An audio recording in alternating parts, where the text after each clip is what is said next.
Tomato এখন এত সস্তা হয়েছে, তোমরা চাইলে এই আচারটা আরামসে বানিয়ে নিতে পারো।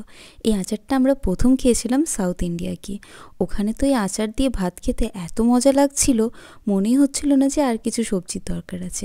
তারপর এসে আমরা রেসিপিটা ট্রাই করি, আর সত্যি বলছি এটা খাওয়ার পর তো আমার অ্যাডিকশনই হয়ে গেছে। তাই এই টমেটোর আচারটা একবার বানিয়ে পুরো বছরটা এনজয় করা যায়। তো সবার প্রথমে টমেটোটাকে স্টিম না করে ডাইরেক্ট প্রেশার কুকারে বিনা জল দিয়ে এটাকে সিটি লাগিয়ে নিয়েছিলাম। আর তারপরে দেখবে এটা একদম ভালোভাবে কুক হয়ে যাবে।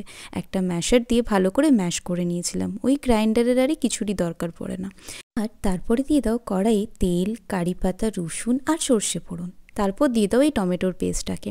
দেন এটাতে দিয়ে দাও স্বাদ মতো নুন, আর যেমন ঝাল দরকার সেরম লঙ্কা, তার সাথে কালারের জন্য একটু কাশ্মীরি লাল মির্চও ইউজ করেছিলাম, আর একটু মতো চিনি। তারপরে এটাকে ভালো করে কুক করে নাও। দেখবে যখন এইভাবে তেল বেরিয়ে যাবে তখন এটার মধ্যে দিয়ে দাও তেঁতুলের কাত। তেঁতুলটাকে জলে ভিজিয়ে গাঢ় করে তারপর দিয়ে দাও। আর দেন আবার একটুক্ষণ নাড়াচাড়া করলেই দেখবে এইভাবে তেল বেরিয়ে গেছে। দ্বিতীয় দিন এটাকে ভালোভাবে একটা কাঁচের কন্টেনারে স্টোর করে 1 বছর তোমরা এনজয় করতে পারো।